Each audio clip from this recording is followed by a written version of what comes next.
Eu pensava que o meu casamento era perfeito. O meu marido, Gonçalo, era o amor da minha vida. E a Mafalda, a minha melhor amiga, confiava neles mais do que em qualquer outra pessoa neste mundo. Mas naquela noite, debaixo de uma chuva torrencial, descobri que a lealdade é apenas uma ilusão. A noite em que vi o meu marido em casa da minha melhor amiga foi um verdadeiro choque para mim. Antes de começarmos, por favor, escreva nos comentários de que cidade está a ver esta história. Não se esqueça de deixar um gosto e subscrever para que o canal possa crescer e trazer-lhe histórias ainda mais interessantes. Aquela manhã começou como centenas de outras. O aroma de um café forte enchia a nossa pequena, mas acolhedora, cozinha. Eu, Beatriz, barrava manteiga de amendoim em pão integral, enquanto meu marido, Gonçalo, lia as notícias no telemóvel à mesa. Querido, hoje tens a apresentação para o novo cliente. Espero que corra tudo bem, disse eu, pousando o prato à frente dele. Gonçalo levantou a cabeça e sorriu, um sorriso que sempre conseguia derreter o meu coração. Ele era um homem carismático. Na sua empresa financeira, era conhecido como uma estrela em ascensão, bonito, com uma lábia incrível, e em casa, um marido atencioso e fiável, em quem eu confiava cegamente. Claro que vai correr bem, Bia. Só precisas de me desejar sorte. É um projeto enorme. Se conseguirmos, poderemos juntar rapidamente o dinheiro para o apartamento dos nossos sonhos, respondeu ele. Os seus olhos brilhavam. O apartamento dos sonhos. Sim, esse era o nosso objetivo nos últimos 3 anos. Ambos trabalhávamos arduamente. Eu, como designer gráfica autônoma, e o Gonçalo, como gestor financeiro. Poupávamos cada euro, sonhando com um pequeno apartamento com uma varanda, onde pudéssemos cultivar girassóis. Ontem à noite, enviei ao cliente a concessão revista. Parece que gostaram. À tarde, quero encontrar-me com a Mafalda para procurar novas ideias, disse eu. Gonçalo acenou. Manda um beijo à Mafalda. Como é que ela está? Há algum tempo que não me liga de manhã. A Mafalda não era apenas uma amiga para mim. Era como uma irmã. Éramos amigas desde a universidade. Ela sabia todos os meus segredos, e eu todos os dela. Foi a primeira pessoa a quem liguei quando Gonçalo me pediu em casamento. A Mafalda era aquela com quem eu partilhava tudo. Por ironia do destino, ela também era muito próxima do Gonçalo. Eu sempre pensei na sorte que tinha por ter um marido e uma melhor amiga que se davam tão bem. Deve estar ocupada. Tem muitos projetos na sua agência de eventos agora, respondi despreocupadamente. Terminamos o pequeno almoço a conversar sobre o filme que tínhamos visto na noite anterior e os planos para o fim de semana. Tudo parecia normal, perfeito. Uma semana depois, o Gonçalo chegou a casa com uma notícia fantástica. Bia, fui escolhido para a apresentação em Ponta Delgada, nos Açores, gritou ele, entusiasmado, mal entrou pela porta. Eu, que estava a arrumar o escritório, corri para o abraçá-lo. Uau, a sério? Parabéns, meu amor, há tanto tempo que querias isto. Sim, foi tudo tão de repente. Vou na próxima semana e fico lá uma semana inteira. Mas é uma oportunidade de ouro, disse ele. O seu rosto parecia um pouco tenso, o que eu atribuía ao nervosismo antes da grande apresentação. Não faz mal, é só uma semana, eu aguento-me bem aqui. O importante é que te concentres. Isto também é para o nosso apartamento de sonho, disse eu, tentando apoiar. Durante toda a semana de preparação, o Gonçalo pareceu um pouco diferente. Olhava mais vezes para o telemóvel. Quando eu perguntava, ele dizia que estava a coordenar intensamente o trabalho com a equipa dos Açores. Parecia lógico. Ele também começou a ficar até mais tarde no escritório com mais frequência. Desculpa, querida. Esta preparação está a consumir todo o meu tempo. Tenho de preparar uma montanha de documentos antes de ir, disse ele uma noite, chegando quase à meia-noite. Relaxa, eu compreendo perfeitamente, respondi. Até lhe preparei um chá de gengibre quente e fiz-lhe uma massagem nos ombros. Eu era uma esposa que o apoiava. Pelo menos era isso que eu sempre quis demonstrar. Chegou o dia da partida. Levei o Gonçalo ao aeroporto Humberto Delgado. No carro, ele apertava minha mão com força. Cuida-te, Bia. Não trabalhes demais. Não te esqueças de trancar bem as portas. E tu, não te esqueças de comer. Avisa quando chegares, disse eu. Abraçamo-nos longamente em frente ao terminal das partidas. Ele beijou-me na testa. Amo-te, Beatriz. E eu a ti, mais ainda, Gonçalo. Vi-o afastar-se, a puxar a mala de rodinhas, até desaparecer atrás das portas da segurança. Senti a tristeza natural da despedida, mas também um sentimento de orgulho. O meu marido era um vencedor. No primeiro dia, ele ligou do aeroporto de Ponta Delgada. Cheguei, meu amor. Isto aqui é muito bonito. Agora vou direto para o hotel. Amanhã de manhã tenho a reunião. No segundo dia, enviou uma mensagem curta. Muito ocupado. Reuniões o dia todo. Parece que vou passar a noite a terminar os materiais. Ligo amanhã. Amo-te. Respondi. Está bem. Boa sorte. Também te amo. Eu estava ocupada com o meu trabalho. Liguei várias vezes a Mafalda, mas ela também parecia muito atarefada. Bia, estou a dar em louca. Este cliente é simplesmente insuportável. Estou num estresse, disse ela ao telefone. Tem paciência, tem paciência. Talvez possamos encontrar-nos para tomar um café.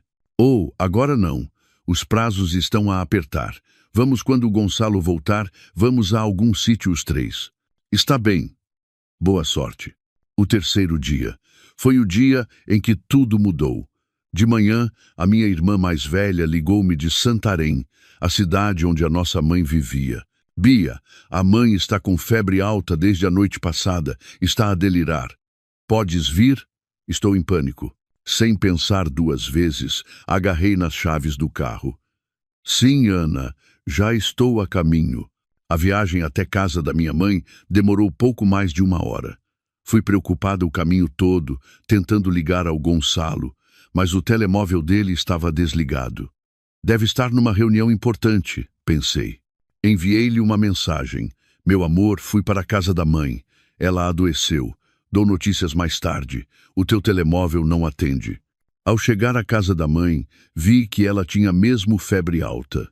Mas depois de lhe dar um antipirético e fazer-lhe uma compressa, ela sentiu-se melhor. Parecia ser apenas uma gripe forte. Cuidei dela o dia todo. A minha irmã precisava de tratar dos filhos, por isso fiquei de vigia à cabeceira da mãe. Por volta das 9 da noite, consegui respirar de alívio.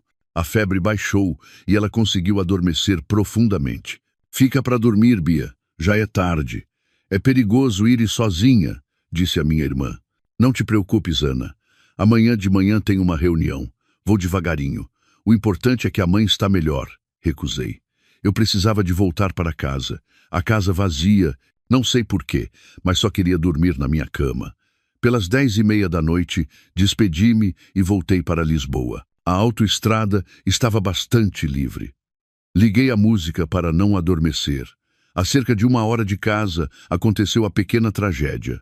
De repente começou a chover torrencialmente, com tanta força que os limpa-parabrisas do meu carro não davam conta. Reduzi a velocidade e foi nesse momento que o carro começou a soluçar. Oh, não! O indicador do motor acendeu a amarelo, depois a vermelho. O carro tremeu violentamente e, em seguida, o motor parou completamente. Não, não, não, agora não. Entrei em pânico. Consegui encostar na berma, mas era um troço deserto da autoestrada. A chuva caía a potes.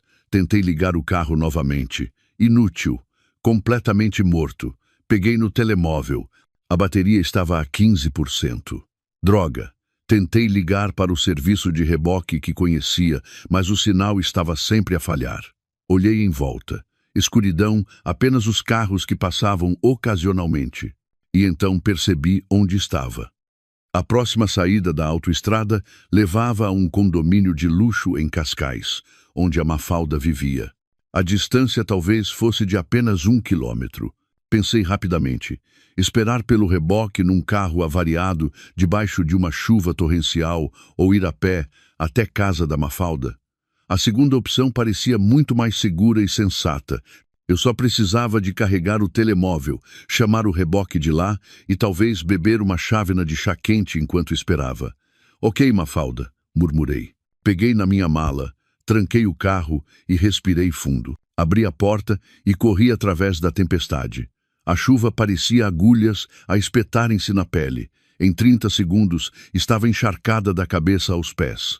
O meu vestido fino colou-se ao corpo. Tinha frio. Corri pela berma da autoestrada em direção à saída. Felizmente, na entrada do condomínio havia um posto de segurança. Expliquei a situação e eles deixaram-me passar. O condomínio da Mafalda estava completamente deserto. 11 da noite. Uma tempestade. Claro que estava deserto. Eu tremia violentamente, os dentes a bater. Corri pelas ruas inundadas do condomínio, focada num único ponto. A casa acolhedora da Mafalda, onde estava a minha amiga. Finalmente, cheguei à casa dela. Uma casa moderna de estilo minimalista, que parecia escura. Apenas uma luz fraca brilhava na varanda. Espero que ela esteja em casa, pensei. O seu carro branco estava na garagem. Graças a Deus, ela estava mesmo em casa, talvez já a dormir. Toquei a campainha 2 vezes. Nenhuma resposta. Tinha frio. Estava desesperada. Comecei a bater a porta. Mafalda, Mafalda, sou eu, a Bia. Abre, por favor, o meu carro avariou. Gritei com todas as minhas forças, tentando sobrepor-me ao barulho da chuva. Por um momento, fez-se silêncio. Depois ouvi passos lá dentro. Lentamente, muito lentamente, ouvi a chave a rodar na fechadura. Clique. A porta entreabriu-se uns 30 centímetros. Na fresta escura, não consegui distinguir quem a abriu, mas não me importei. Só queria entrar e aquecer-me. Mafalda, meu Deus, obrigada. Empurrei a porta para abrir mais e entrei da rua chuvosa para o chão seco. E nesse momento, congelei. À minha frente, na penumbra da sala de estar da casa da Mafalda, estava um homem. Não tinha camisa, apenas umas calças de pijama de algodão aos quadrados. Calças que eu conhecia tão bem, calças que eu lhe tinha comprado há 3 meses. O seu cabelo estava despenteado, os olhos arregalados de choque, um choque igual ao meu. O mundo pareceu parar. O barulho da chuva lá fora desapareceu de repente. Eu só ouvia o meu próprio coração, que primeiro parou e depois começou a bater tão forte que doía. Gonçalo. A minha voz soou como um sussurro abafado. Era o meu marido, Gonçalo, que deveria estar a milhares de quilômetros de distância, nos Açores, a preparar-se para uma apresentação importante.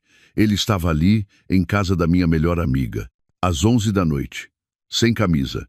O meu cérebro não conseguia processar aquilo. Isto é algum erro. Deve ser um sonho, um pesadelo, por causa do cansaço e do frio. Bia. A sua voz estava rouca, em pânico. O que é que estás aqui a fazer? O que é que tu estás aqui a fazer? Respondi. A minha voz começou a tremer. Tu estás nos Açores. Gonçalo parecia confuso. Deu um passo para trás. Eu tive problemas com o voo. Voltei mais cedo. Ele não conseguiu terminar a frase, porque mesmo atrás das suas costas, no topo da escada que levava ao 2º andar, apareceu alguém. Uma mulher. Ela apoiava-se no corrimão, a olhar para mim com os olhos arregalados de terror.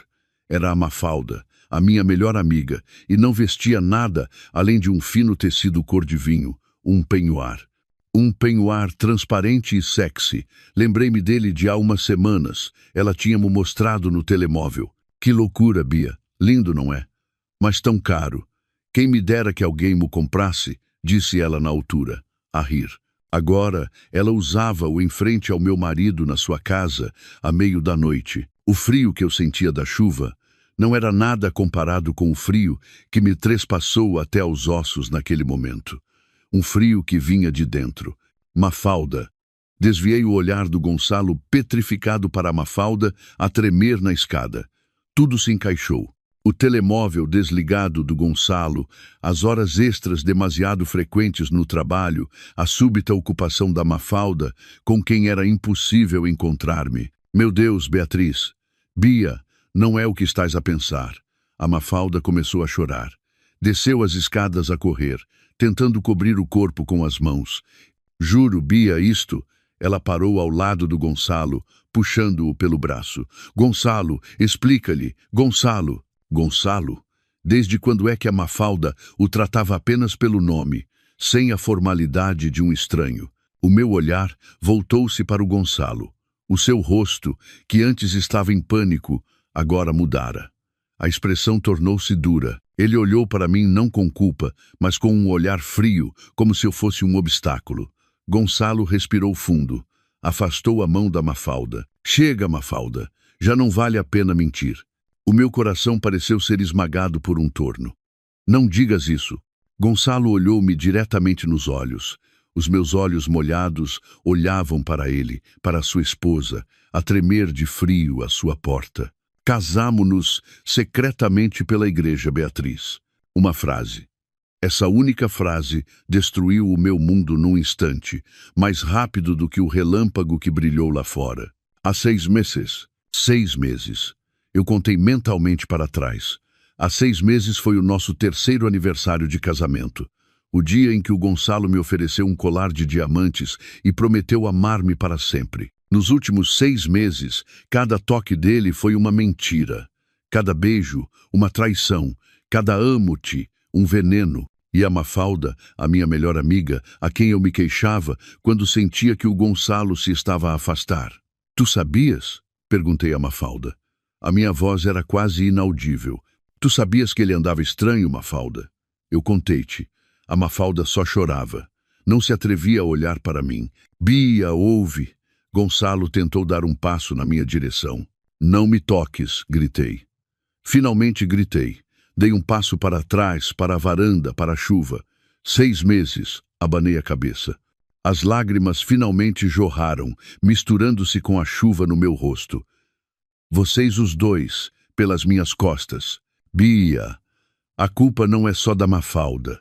Isto simplesmente aconteceu, disse o Gonçalo, tentando justificar-se. Simplesmente aconteceu?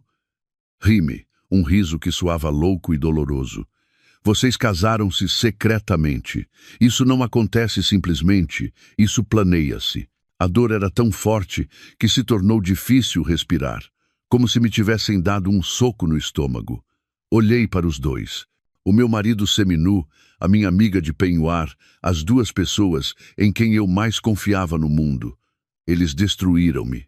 Beatriz, espera, está a chover lá fora, gritou o Gonçalo quando eu me virei. Não me importei. Preferia morrer de frio na rua a ficar mais um segundo naquela casa amaldiçoada. Corri para longe daquela casa, corri sem rumo. Apenas corri através da tempestade que assolava com a mesma força da tempestade no meu coração. Já não ouvia os gritos do Gonçalo ou da Mafalda, só ouvia o meu próprio choro. O choro de uma esposa traída, o choro de uma amiga apunhalada pelas costas. Corri até as pernas me falharem. Caí de joelhos. No passeio inundado, a uns quarteirões daquela casa, estava sozinha, encharcada até aos ossos, completamente destroçada. Naquela noite, debaixo da chuva torrencial, a Beatriz que eu conhecia morreu. Não sei quanto tempo fiquei sentada naquele passeio. 1 hora, 2, a chuva começou a abrandar, substituída por um chuvisco frio e penetrante. As minhas roupas encharcadas faziam-me tremer até os ossos, mas o frio exterior não era nada comparado com o vazio interior. Choque era a palavra certa. O meu cérebro parecia congelado, recusando-se a processar a imagem que acabara de ver. Gonçalo nas suas calças de pijama e Mafalda, a minha amiga, no seu penhoar vermelho. Casamo-nos secretamente pela igreja há 6 meses. Estas palavras continuavam a ecoar nos meus ouvidos como um disco riscado. 6 meses, meio ano. Relembrei os últimos 6 meses, como o Gonçalo de repente me ofereceu um colar caro. Um bônus por um projeto, disse ele. Seria o dinheiro para comprar a sua culpa? Lembrei-me de como a Mafalda foi comigo ao salão. Ouviu as minhas queixas sobre o Gonçalo ultimamente ficar muito tempo no trabalho e estar um pouco distante. Ora, Bia, ele é um carreirista, dizia ela, com um sorriso tranquilizador. Precisas de ser mais paciente. O Gonçalo é o marido perfeito. Ela tranquilizava-me. Ela, que naquele momento talvez tivesse acabado de dormir com o meu marido. A náusea subiu-me à garganta. Inclinei-me e vomitei para um ralo. Só saiu ácido gástrico. O meu estômago estava vazio, tão vazio como o meu coração. Não posso ficar aqui. Tenho de ir. Mas para onde? Não podia voltar para casa. Aquela casa agora parecia o local de um crime. Uma casa cheia de mentiras. Cada canto me lembraria dele. Não podia ir para a casa da minha mãe. Não queria que ela me visse assim, destroçada. Ela tinha acabado de estar doente. E então lembrei-me do meu carro. O meu carro ainda estava avariado na berma da autoestrada. Reunindo as últimas forças, obriguei as minhas pernas trêmulas a levantarem-se. Caminhei com dificuldade, arrastando-me de volta para a saída. Já não me importava com o carro. Passei por ele, em direção à estrada principal. Do outro lado, vi uma luz de neon barata a piscar. Pensão econômica. Um lugar sem nome, sem memórias. Atravessei a estrada, sem olhar para os lados. A buzina de uma mota tirou-me do meu torpor, mas não me importei. O recepcionista da pensão, um jovem sonolento, olhou para mim de forma estranha. Eu devia parecer uma louca, encharcada até aos ossos, com os olhos inchados e vermelhos, o rosto pálido e sem bagagem. "Um quarto para uma noite", disse eu. A minha voz estava rouca. "Cartão de cidadão?" perguntou ele preguiçosamente. Remexi na mala. As minhas mãos tremiam tanto que mal consegui abrir o fecho. Tirei a carteira e entreguei-lhe o cartão. Tinha sempre algum dinheiro para emergências na carteira. Coloquei algumas notas no balcão. O rapaz pegou no dinheiro e no meu cartão, fez uma fotocópia e deu-me a chave do quarto 207 no segundo andar. "Só não faça barulho." Peguei na chave, sem dizer nada. Quarto 207. Cheirava a umidade e a cigarros. A tinta nas paredes estava a descascar em alguns sítios, mas não me importei. Tinha uma porta e uma fechadura. Entrei, tranquei a porta, fechei o ferrolho, encostei as costas à porta e deslizei até ao chão. E ali, naquele quarto de hotel sujo e barato, finalmente permiti-me desmoronar. Chorei com lágrimas silenciosas. Uivei.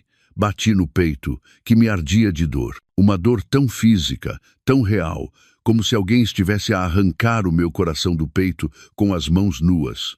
Cada inspiração era uma tortura. Por quê? O que é que eu fiz de mal? Revi todas as minhas memórias. Fui uma boa esposa. Trabalhei. Cuidei da casa. Apoiei a carreira dele. Nunca exigi muito. Só queria ser amada. Por que é que tinha de ser a Mafalda? A minha própria amiga, a pessoa que conhecia todas as minhas fraquezas. As imagens dos dois surgiam na minha cabeça. Gonçalo a beijá-la. Gonçalo a abraçá-la, na nossa cama. Gritei para a almofada fina da cama. Gritei até a garganta me doer. O meu telemóvel na mala vibrou. Ignorei-o. A vibração não parava. De novo e de novo. Reunindo as últimas forças, peguei no telemóvel. O ecrã estava rachado. Devo ter-lo deixado cair enquanto corria. A bateria estava a 2%, mas o ecrã estava cheio de notificações. 20 chamadas não atendidas do Gonçalo. 15 chamadas não atendidas da Mafalda e dezenas de mensagens do Gonçalo. "Bia, onde estás? Não sejas louca. Vamos conversar." Da Mafalda. "Isto é tudo um erro. Posso explicar. Volta já", do Gonçalo. "Bia, por favor, é um mal-entendido. Posso explicar tudo. Atende o telemóvel", do Gonçalo. "Bia, estou em pânico. Onde estás? Está a chover. Estou à tua procura." "Mal-entendido", sussurrei para o ecrã do telemóvel. Explicar o quê? Como meu marido foi parar à casa da minha melhor amiga às 11 da noite? Explicar o penhoar que a Mafalda usava? Explicar a confissão do casamento secreto? Eles pensavam que eu era parva. Pensavam que eu ia chorar um bocado e depois perdoar, e que poderíamos continuar a viver como antes. A raiva, como uma pequena chama que de repente foi regada com gasolina, explodiu dentro de mim. Uma raiva fria e densa. A tristeza ainda lá estava, mas agora envolta numa fúria incrível. Eles não me traíram apenas, eles planearam-no. Mentiram-me todos os dias durante 6 meses. Riram-se nas minhas costas. O meu telemóvel vibrou novamente. No ecrã apareceu o nome Gonçalo. Antes que pudesse pensar, o meu dedo pressionou o botão para desligar. O ecrã apagou-se. Silêncio. Apenas o ar-condicionado barulhento. Levantei-me. Fui à casa de banho. Olhei para o espelho embaciado. A mulher no espelho era patética. Olhos inchados, rímel esborratado pelas bochechas, cabelo colado ao rosto. Aquela não era eu. Liguei o chuveiro. Água quente. Tão quente quanto conseguia aguentar. Fiquei debaixo do chuveiro, ainda com as roupas molhadas. Esfreguei a pele com todas as minhas forças, como se pudesse lavar os toques do Gonçalo, lavar os abraços falsos da Mafalda. Tirei as roupas molhadas e atirei-as para um canto. Continuei a esfregar-me até a pele ficar vermelha e dorida. Depois de algum tempo, desliguei a água. Olhei novamente para o espelho. O vapor começou a dissipar-se. Os meus olhos ainda estavam vermelhos, mas o olhar era diferente. O sentimento de destruição foi substituído por algo mais duro, mais afiado. Eles tiraram-me tudo, sussurrei para o meu reflexo. Eles tiraram-me o meu casamento, a minha amiga, o meu dinheiro e a minha dignidade. Sequei-me com uma toalha fina, com o logótipo do hotel. Eu vou tirar-lhes mais. Não serei a vítima. Não vou deixá-lo safar-se tão facilmente. Naquela noite, dormi na cama, que cheirava a umidade. Não sonhei com nada. Acordei na manhã seguinte, com a luz do sol a entrar pelas cortinas mal fechadas. Já era dia. O meu corpo estava rígido e dorido. Por um momento, não percebi onde estava, e depois tudo voltou. Os acontecimentos da noite anterior atingiram-me como um comboio de mercadorias. A dor voltou, mas a raiva da noite anterior ainda lá estava, tornando-se a minha base. Tinha de agir. A primeira coisa que fiz foi comprar um carregador de telemóvel barato na recepção do hotel. Voltei para o quarto e pus o telemóvel a carregar. Quando o liguei, as notificações voltaram a chover. Dezenas, centenas, do Gonçalo, da Mafalda e agora também da minha irmã, Ana. Bia, onde estás? O Gonçalo ligou-me de manhã.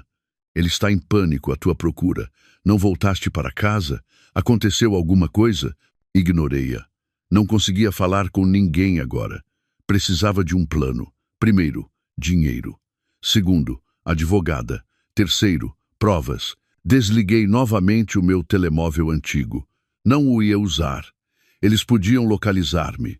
Tomei um duche, vesti as minhas roupas semi-secas da noite anterior. Não cheiravam muito bem, mas não tinha escolha. Fiz o registro de saída do hotel. O meu primeiro destino, uma loja de telemóveis. Fui a pé até um pequeno centro comercial perto do hotel. Bom dia, queria o telemóvel mais barato e um novo cartão SIM. O vendedor deu-me um telemóvel básico por uns trocos e um novo cartão SIM. Paguei com o resto do meu dinheiro de emergência. Ativei o novo telemóvel num café, onde pedi o pequeno almoço, uma torrada e um galão. Foi a minha primeira refeição em quase 24 horas. Sabia a nada. Não podia usar os meus contactos antigos. O Gonçalo já devia ter ligado a toda a gente. Abri o navegador no meu novo e lento telemóvel. Pesquisei melhor advogado de divórcios Lisboa partilha de bens. Apareceram vários nomes, mas um era constantemente mencionado em fóruns jurídicos. DRA, Laura Vasconcelos. As críticas eram as mesmas. Cara, mas meticulosa, implacável, especialista em casos de infidelidade e ocultação de patrimônio. Gostei dessas palavras. Implacável. Apontei o número do seu escritório. Antes de ligar, precisava de verificar as minhas finanças. Fui a um multibanco de um banco que não era o da nossa conta conjunta. Precisava de verificar a minha conta pessoal de ordenado. Sempre insisti em ter uma conta pessoal, da qual o Gonçalo não sabia.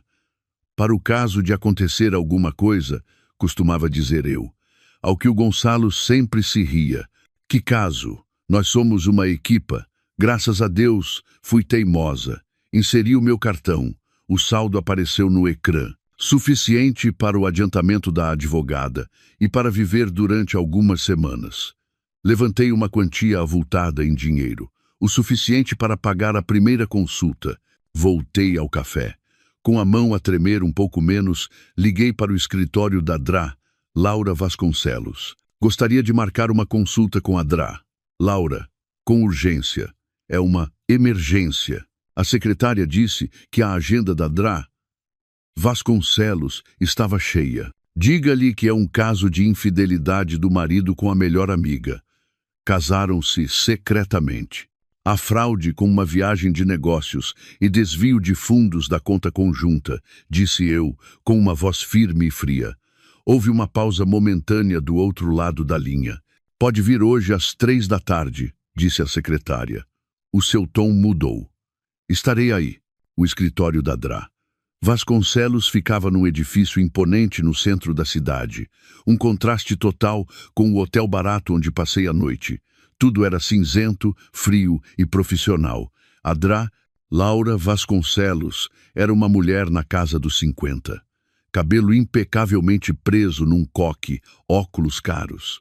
Olhava para mim de forma penetrante por cima da sua enorme secretária. Então, D. Beatriz, disse ela, quando me sentei. Conte-me tudo, não omita nada, sem emoções, preciso de factos. Respirei fundo, contei tudo. Desde a preparação do Gonçalo para a viagem de negócios, o meu carro avariado, até a cena à porta da casa da Mafalda. Citei as palavras do Gonçalo. Casámo-nos, secretamente pela igreja, há 6 meses. Contei tudo de forma neutra, sem lágrimas, como se estivesse a contar a história de outra pessoa. Adra. Laura ouvia atentamente, acenando ocasionalmente. Excelente, disse ela, quando terminei.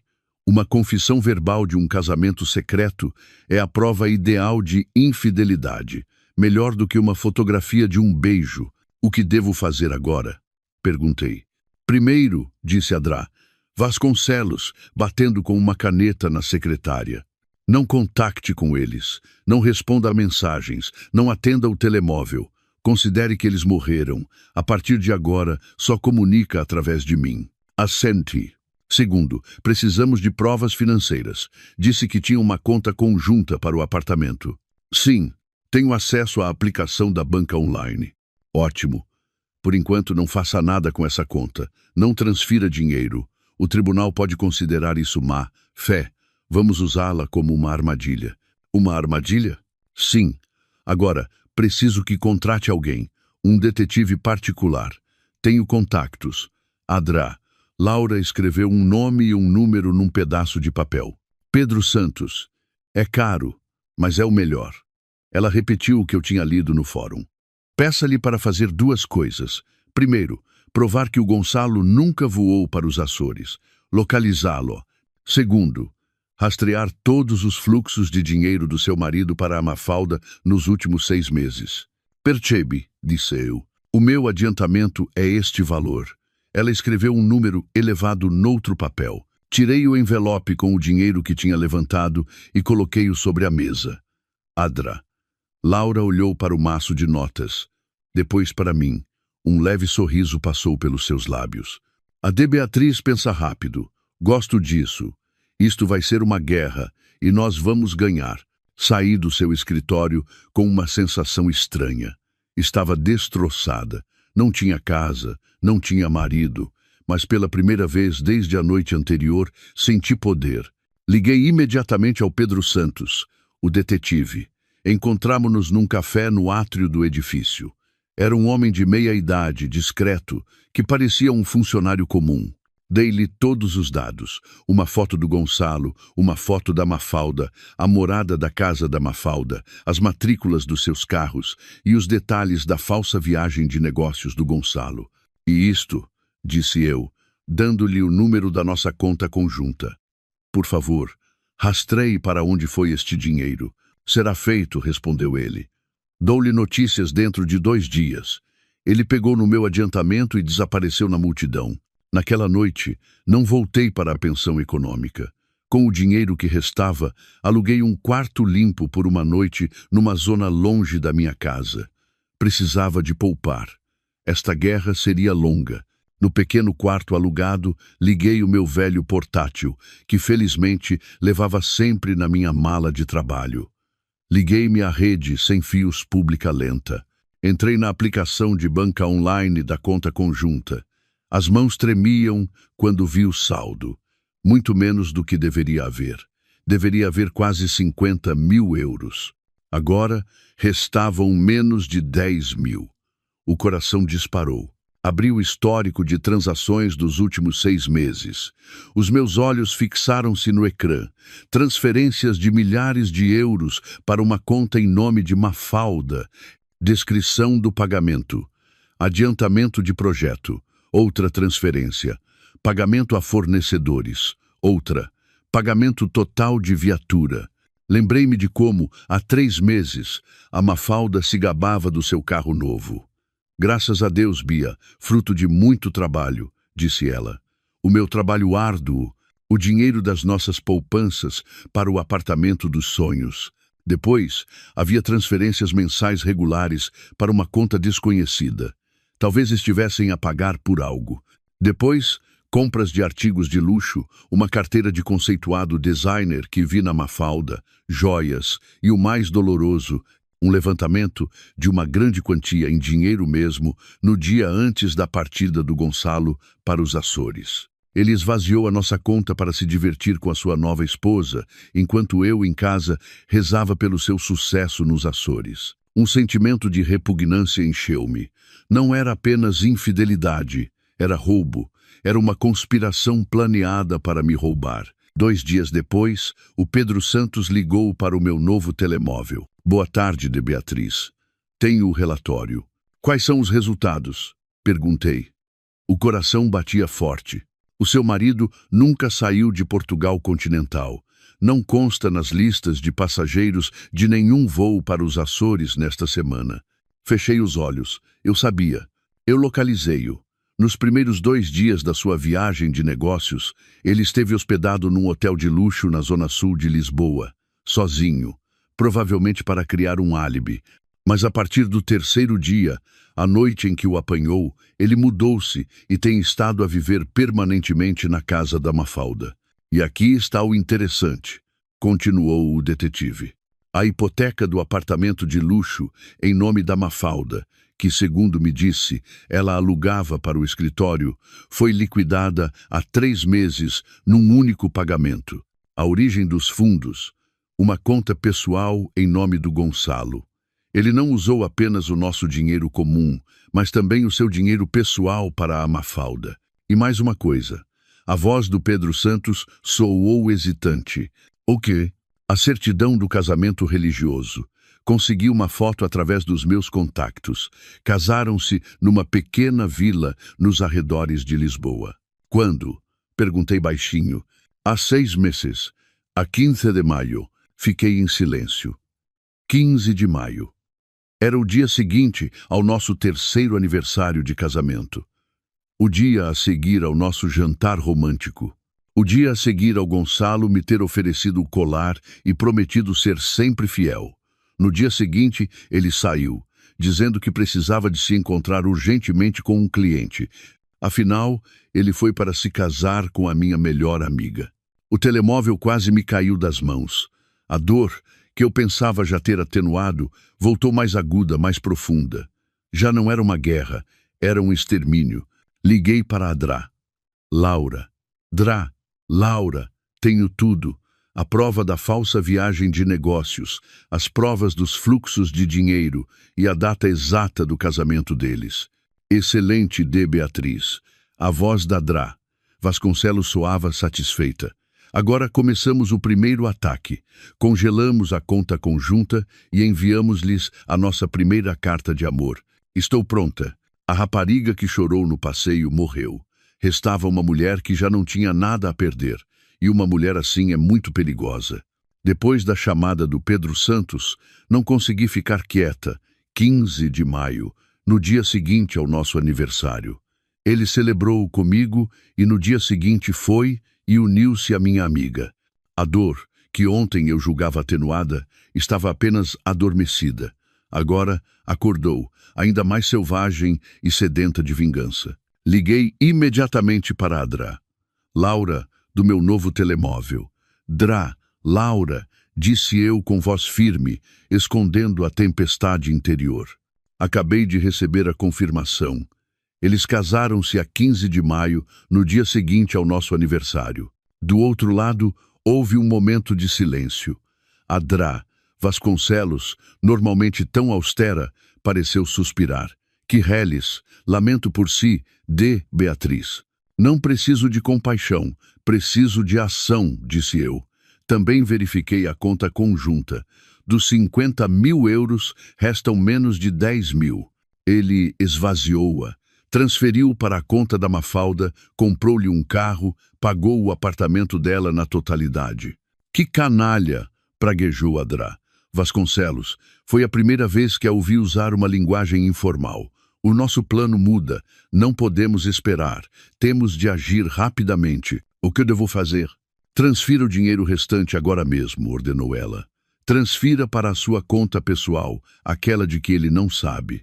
Em tribunal, argumentaremos que estava a salvar os bens comuns restantes de um marido que, obviamente, agia de má fé e já se tinha apropriado de mais de 40.000 euros. Isso não vai parecer mal para mim? O que é pior, perder mais 10.000 euros ou parecer que está a tentar salvar o que resta? Deixe isso comigo em tribunal. Faça-o agora. A chamada terminou. Sentei-me na cadeira de madeira rangente do meu quarto alugado. Abri o meu velho portátil, entrei na aplicação de banca online da conta conjunta. As minhas mãos tremiam. 10.000 euros. O que restava do nosso sonho, o que restava das poupanças para o apartamento.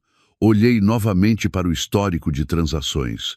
Pagamento total de viatura. Adiantamento de projeto. O nome de Mafalda aparecia vezes sem conta. Ela não roubou apenas o meu marido, ela roubou o meu futuro. Prendendo a respiração, introduzi o número da minha conta pessoal.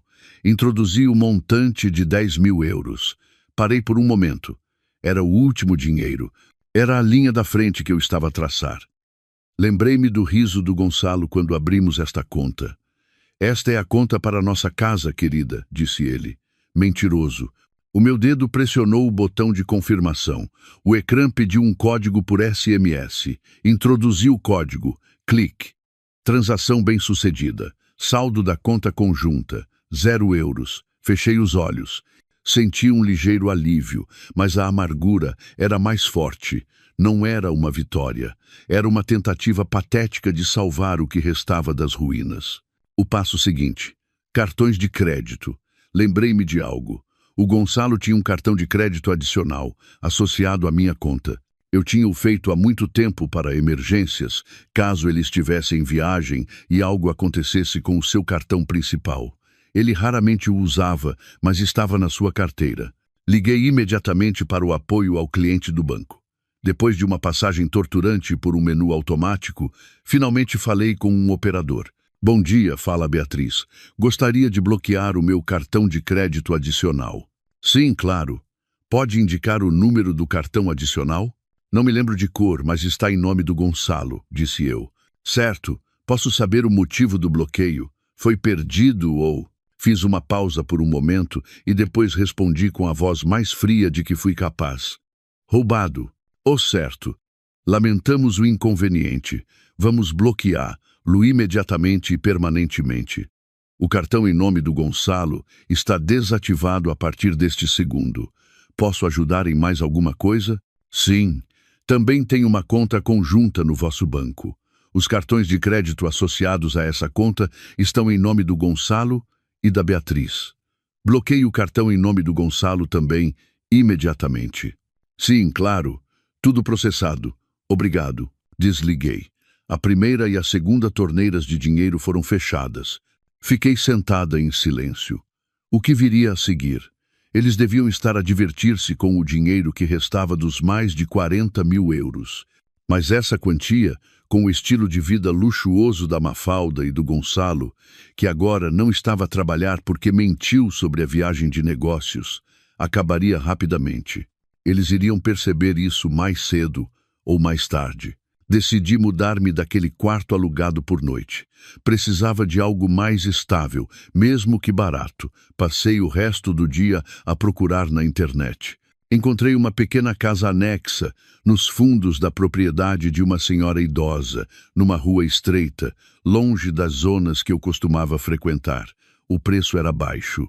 Contactei-a imediatamente e combinei mudar-me no dia seguinte. Precisava de poupar o dinheiro restante na minha conta pessoal. Naquela noite, tentei trabalhar. Abri os meus ficheiros de concessão, mas a minha mente estava vazia. Apenas olhava para o ecrã. O meu novo telemóvel vibrou. Uma mensagem de um número desconhecido. Bia, é a Ana. Meu Deus, onde te meteste? O Gonçalo acabou de me ligar outra vez, a chorar. O meu coração disparou. Ele disse que a vossa conta conjunta foi invadida. Todo o dinheiro desapareceu. Ele está em pânico, Bia. Ele acha que foste raptada ou assaltada. Pediu o teu novo número. Sinceramente, tive pena dele, por isso dei-lhe. Desculpa, mana. Por favor, resolvam as coisas pacificamente. Fala com ele. O meu sangue ferveu. Invadida. Ele atreveu-se a dizer invadida, atreveu-se a ligar a minha irmã, a chorar e a fazer o papel de marido preocupado. A Ana, eu sabia que ela não sabia de nada, mas o sentimento de traição por parte da minha própria família, mesmo que não intencional, acrescentou mais dor. Antes que pudesse responder a minha irmã, o meu telemóvel tocou alto, um número desconhecido. Eu sabia que era ele. Fiquei a olhar para o ecrã. A chamada tocou 2, 3 vezes. Deixei que parasse. Imediatamente, tocou de novo, mais insistentemente. Desta vez, respirei fundo, pressionei o botão verde, liguei o altifalante. Não disse nada. Bia, Bia. Era a voz dele, mas não a voz do Gonçalo que eu conhecia, não a suave e carismática. Era uma voz em pânico, áspera e cheia de raiva. Bia, és tu? Sim, onde raio é que tu estás? Continuei em silêncio. Bia, responde-me, o que é que tu fizeste? O dinheiro da conta conjunta desapareceu, está a zeros. Foste tu que o tiraste? Sim, falei finalmente. A minha própria voz soou-me estranha, calma, fria e morta. Não desapareceu, Gonçalo. Foi salvaguardado. Do outro lado, ouviu-se um suspiro abafado. Salvaguardado? O que queres dizer com salvaguardado? Não tens o direito. É o nosso dinheiro comum. Devolve-o. O nosso dinheiro? Rime baixinho, um riso sem qualquer piada. O nosso dinheiro são os 10.000 euros que restavam, e quanto aos outros 40.000, também eram o nosso dinheiro. Silêncio total. Ele estava em choque. Não esperava que eu soubesse. O que queres dizer? A sua voz mudou. Havia notas claras de nervosismo. Estou a perguntar, Gonçalo. Os 40.000 euros que transferiste para a conta da Mafalda, para adiantamentos de projetos, para o pagamento total de viatura, para liquidar a hipoteca dela, também eram o nosso dinheiro? Bia, como é que soubeste? Eu sei tudo. Interrompi. Sei da tua falsa viagem de negócios aos Açores. Sei que estiveste escondido num hotel de luxo em Lisboa. Sei que estás a viver em casa da Mafalda. Ele ficou em silêncio novamente. E eu sei, continuei, a minha voz a tremer ligeiramente com a raiva contida. Eu sei que vocês se casaram no dia 15 de maio, no dia seguinte ao nosso aniversário. Do outro lado, ouviu-se um baque surdo, como se o telemóvel dele tivesse caído. Depois, uma voz em pânico. Querido, ela sabe tudo. Era a voz da Mafalda. Então eles estavam juntos, a ouvir-me em altifalante. O casal nojento. O Gonçalo voltou a falar. A sua voz agora era desesperada. Bia, ouve, isto. Eu posso explicar tudo. A Mafalda pediu esse dinheiro emprestado para o negócio. Ela ia devolver. Não me tomes por parva, Gonçalo, disse eu. Não preciso das tuas explicações. Os 10.000 euros estão seguros comigo. Farão parte das contas na partilha de bens. Partilha de bens? A sua voz falhou. Tu queres o divórcio. Eu não quero o divórcio, disse eu. Eu já estou em processo de divórcio.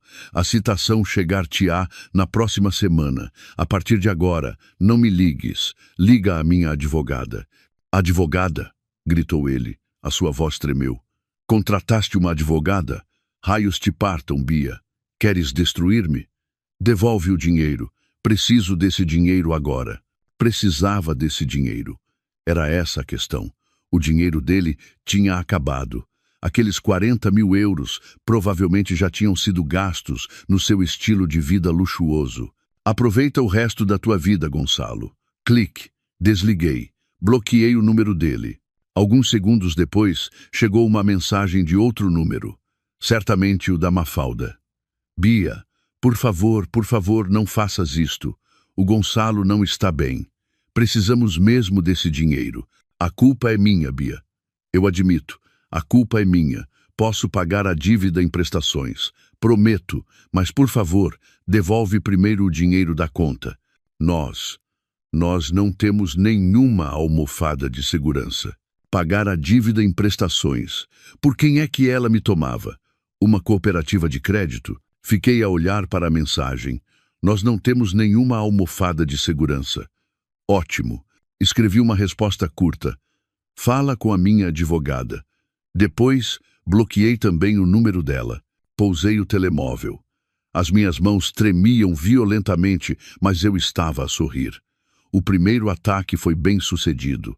Eles estão em pânico, estão com fome, e eu acabei de lhes cortar o acesso à comida. Depois de lhes ter cortado o acesso financeiro, mudei-me para a pequena casa anexa que encontrei na internet. O lugar era apertado, mas limpo. O mais importante, ninguém sabia que eu estava lá. Dei a minha nova morada apenas a Dra. Laura. Durante alguns dias, tentei normalizar a minha vida. Contactei alguns clientes antigos. Disse-lhes que me tinha mudado e que estava novamente disponível para projetos. Precisava de dinheiro. Os meus fundos na conta pessoal não durariam muito, especialmente com os honorários da advogada. Mas uma coisa não me saía da cabeça: a carreira do Gonçalo. Ele tinha criado uma imagem tão perfeita na sua empresa. Um homem de família, um jovem executivo brilhante, honesto e com princípios. Com princípios. Essa palavra parecia uma piada amarga. Ele, um gestor financeiro sênior, cometeu fraude. Aquela falsa viagem de negócios não foi uma mentira apenas para mim. Foi uma mentira para a sua empresa. Ele certamente pediu o reembolso das despesas de viagem. Certamente mentiu ao seu chefe, à sua equipa. Usou os recursos da empresa para encobrir a sua infidelidade. Deveria eu ficar calada? Deixá-lo continuar a enganar os outros? Deixá-lo, depois do divórcio, continuar a viver confortavelmente com o seu grande salário, enquanto eu começava do zero? O sentimento de justiça dentro de mim gritava. Já não era apenas uma vingança pessoal, era uma questão de verdade. Ele tinha de responder pelos seus atos. Naquela noite, tomei uma decisão. Não ia usar o meu portátil ou a rede sem fios da casa. Fui a um cibercafé num bairro bastante distante. O lugar era sombrio e cheio de miúdos a jogar jogos em linha. Perfeito. Paguei por 1 hora. Escolhi um computador no canto mais afastado. Primeiro, criei um novo endereço de correio eletrônico, anônimo. Algo que não pudesse ser rastreado até mim. Guardião da Ajustica 88. Banal, mas não me importei. Depois, abri o sítio da empresa do Gonçalo na internet. Encontrei a página de contactos. Havia vários endereços: info@empresa.pt, geral@empresa.pt e corporate@empresa.pt. Abri também a página Sobre Nós. Havia fotos do conselho de administração e da direção. Não ia enviar isto apenas para os recursos humanos. Ia enviar para todos. RH, secretariado corporativo, e ia procurar o formato dos endereços de correio eletrônico dos diretores. Normalmente, o formato é o mesmo: nome.apelido, @empresa.pt. Preparei o rascunho do correio eletrônico. Assunto: informação urgente. suspeita de grave violação do Código de Ética e fraude por parte do gestor financeiro sênior, Gonçalo, apelido do Gonçalo. Escrevi num tom formal e profissional. Texto do correio eletrônico. Esmos. Senhores do Conselho de Administração, Direção e Departamento de Recursos Humanos da nome da empresa, com os melhores cumprimentos, usei nós para soar como um grupo. Somos uma parte preocupada com a reputação da nome da empresa. Gostaríamos de relatar uma alegada violação grave do Código de Ética e potencial fraude cometida por um dos vossos gestores seniores, Gonçalo apelido. Fraude com viagem de negócios. O senhor apelido solicitou e obteve autorização para uma viagem de serviço a Ponta Delgada, nos Açores, de data de início a data de fim. Esta viagem foi fictícia.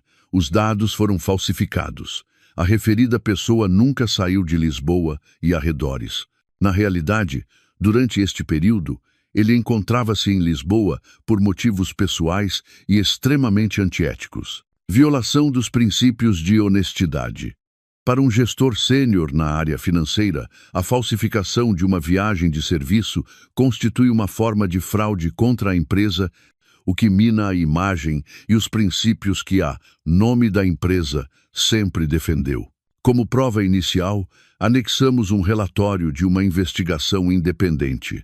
Foi assim que chamei o relatório do Pedro Santos, confirmando a ausência do nome de Gonçalo, apelido, nas listas de passageiros dos voos para os Açores nas datas indicadas. Fotos de câmaras de vigilância fornecidas pelo detetive que mostram Gonçalo, apelido, a fazer o registro de entrada num hotel de luxo em Lisboa no dia em que deveria estar nos Açores. Prova do casamento religioso secreto, realizado na data que se tornou o motivo para a fraude da viagem de negócios, de modo a ocultar a sua ausência. Esperamos que a empresa leve esta comunicação a sério e conduza uma investigação interna. A honestidade de um funcionário financeiro é a base da empresa. Reli o correio eletrônico várias vezes. Claro, factual e mortífero. Anexei os ficheiros preparados pelo Pedro Santos, o relatório em PDF com as listas de passageiros, as fotografias das câmaras de vigilância com círculos vermelhos e datas, e a foto desfocada, mas legível, da sua certidão de casamento. O meu dedo tremia sobre o botão enviar. Era o ponto de não retorno. Bloquear as suas contas era uma coisa. Era uma guerra entre marido e mulher. Mas isto era uma execução. Eu ia matar a sua carreira, a sua fonte de rendimento, a sua reputação. O homem com quem eu um dia escolhi passar o resto da minha vida. Lembrei-me novamente das minhas lágrimas no quarto de hotel barato. Lembrei-me da sua expressão fria quando disse: casamo-nos secretamente pela igreja. Lembrei-me dos meus 40.000 euros desaparecidos. Cliquei em enviar. O correio eletrônico foi enviado. Imediatamente apaguei o rascunho, limpei o histórico do navegador, apaguei o correio eletrônico dos enviados e terminei a sessão. Desliguei o computador, paguei pela internet e saí para a rua. O ar noturno estava frio, mas eu sentia-me calma. Um peso saíra dos meus ombros. Fiz o que tinha de ser feito. O resto, que o universo decidisse. Os 3 dias seguintes foram os mais tensos da minha vida. Forcei-me a trabalhar. Terminei 2 projetos de concessão de logótipos para clientes. Cozinhava massa instantânea na minha pequena casa. Tentava viver uma vida normal, mas de poucas em poucas horas ia à biblioteca pública mais próxima, um lugar diferente do cibercafé, para usar a rede sem fios gratuita e verificar o meu correio eletrônico anônimo. Não havia respostas. Claro, eles não iriam responder a um correio eletrônico anônimo. Comecei a preocupar-me. E se o meu correio eletrônico tivesse ido para a caixa de spam? E se não o tivessem levado a sério? Verifiquei o perfil do Gonçalo no LinkedIn. Ele ainda lá estava. Senior Finance Manager. Comecei a desesperar. E então, no 4º dia, o meu novo telemóvel tocou. Um número desconhecido. Fiquei em alerta. Não era o Gonçalo, nem a Mafalda. Os números deles estavam bloqueados. Tu, atende com cautela. Tu, Bia, é a Beatriz? Reconheci a voz. Diogo, um dos colegas do Gonçalo. Eu e a esposa dele tínhamos jantado uma vez em nossa casa. Diogo, meu Deus. Olá, como estás? Que chamada inesperada. Imediatamente entrei no modo não sei de nada. Bia, meu Deus, onde estás? Está tudo bem contigo? A voz do Diogo era baixa e preocupada. Estou bem, estou fora da cidade agora. Mas o que se passa, Diogo? Pareces preocupado. Ouviu-se um suspiro profundo. Bia, aqui no escritório está uma loucura. É por causa do Gonçalo. O meu coração começou a bater tão forte que parecia que ia saltar para fora. Era isto. O Gonçalo? O que se passa com o Gonçalo? Ele está bem? Fiz o papel da esposa que devia estar preocupada. Essa é que é a questão, Bia. O Gonçalo, ele foi suspenso. O quê? Suspenso? Fingi estar chocada. Como assim? Ele teve algum problema no trabalho? Ele ia ser promovido. Exatamente. A voz do Diogo tornou-se ainda mais baixa, como se tivesse medo de ser ouvido. A promoção foi completamente cancelada. Bia, isto é uma confusão. Alguém enviou um correio eletrônico anônimo a todos os diretores. Um correio eletrônico anônimo? Que correio eletrônico? Um correio eletrônico. Oh, Bia, sinto-me tão desconfortável a falar sobre isto. Tinha provas de que o Gonçalo mentiu sobre a sua viagem de negócios aos Açores na semana passada. Dizem que ele não voou para lado nenhum, que esteve em Lisboa. Meu Deus! Sussurrai. E nesse correio eletrônico também havia uma foto. Dizem que o Gonçalo se casou secretamente com Bia, com a Mafalda. Fiquei em silêncio. Deixei que esse silêncio fosse a minha resposta. Bia, ainda estás aí? Sim, Diogo, eu estou em choque. Não sei o que dizer, disse eu, fazendo a minha voz tremer. Imaginas, a direção está furiosa. A questão não é o casamento dele, Bia. Honestamente, ao escritório não interessa a vida pessoal, mas a questão é que ele mentiu sobre a viagem de negócios. Enganou a empresa. Ele é financeiro, Bia. A honestidade é tudo. Ele está acabado. E o que vai acontecer com ele agora, Diogo? Ele foi suspenso por tempo indeterminado. Está a decorrer uma grande investigação interna, a verificar todas as suas despesas de viagem. Acho que o vão despedir, Bia. É impossível mantê-lo. É uma vergonha enorme para a empresa. Despedido. A palavra soou tão definitiva. Diogo, eu não sei o que dizer. Sinceramente, eu e o Gonçalo estamos a separar-nos. Isto está a ser muito difícil para mim. Meu Deus, Bia, lamento imenso. A sério, força. Só te queria avisar. Tinha medo que não soubesses de nada. Se quiseres conversar, eu e a minha esposa estamos sempre disponíveis. Muito obrigada, Diogo. Obrigada pela informação. Desliguei. Sentei-me na cadeira dura da biblioteca. As pessoas à minha volta estavam ocupadas a ler, a escrever. Não sabiam que eu tinha acabado de lançar uma bomba nuclear na vida de alguém. O segundo ataque, direto ao alvo. Tirei-lhe o dinheiro e agora tirei-lhe o trabalho. O Gonçalo já não tinha mais nada. Não senti felicidade, não senti vitória. Senti um vazio, mas também senti poder. Levantei-me, devolvi o livro que fingia estar a ler e saí da biblioteca. 2 ataques concluídos. Agora, restava esperar pela queda da Mafalda. Passaram alguns dias desde que soube pelo Diogo da suspensão do Gonçalo. Imaginava o caos no seu escritório, o seu nome a tornar-se alvo de mexericos e o seu rosto pálido durante a investigação interna que expunha todas as suas mentiras. A minha primeira vitória. Mas o sentimento que surgiu não foi de felicidade nem de satisfação pura. Foi de devastação. Eu destruí a carreira do homem que um dia amei, o homem que um dia prometeu envelhecer comigo. Destruir o que um dia construímos juntos. Mesmo que ele tenha traído, ainda deixa cicatrizes. Sentei-me no chão frio da minha nova casa, a beber café solúvel que sabia a lixo. A minha raiva contra o Gonçalo começou a diminuir, substituída por cansaço. Ele perdeu, ele era passado, mas havia outra pessoa, a Mafalda. Se a minha raiva contra o Gonçalo foi uma tempestade que explodiu, a minha raiva contra a Mafalda era um veneno de ação lenta, um veneno que corroía por dentro. A traição de um marido dói, mas a traição de uma melhor amiga destrói a tua fé nas pessoas. Lembrei-me de todas as noites em que chorei no ombro dela. Mafalda, acho que o Gonçalo anda estranho ultimamente, disse eu há cerca de 4 meses, enquanto fazíamos máscaras faciais no seu apartamento. Ela acariciava as minhas costas. Estranho, Bia. Deves estar a imaginar coisas. Ele anda tão ocupado a tentar conseguir a promoção. Não sei, ele fica muitas vezes até tarde no trabalho. E em casa está mais tempo no telemóvel, a sorrir para si mesmo, como se estivesse a esconder alguma coisa. Agora eu sabia que ele não estava apenas no telemóvel. Provavelmente estava a trocar mensagens carinhosas com a Mafalda, que estava sentada ao meu lado. Bia, disse a Mafalda na altura, olhando-me com os seus olhos sinceros que eu agora odiava. Tu és uma esposa demasiado boa, demasiado desconfiada. O Gonçalo adora, te garanto-te a 100%. Não penses em coisas más, senão atrás o azar. Ela acalmava-me.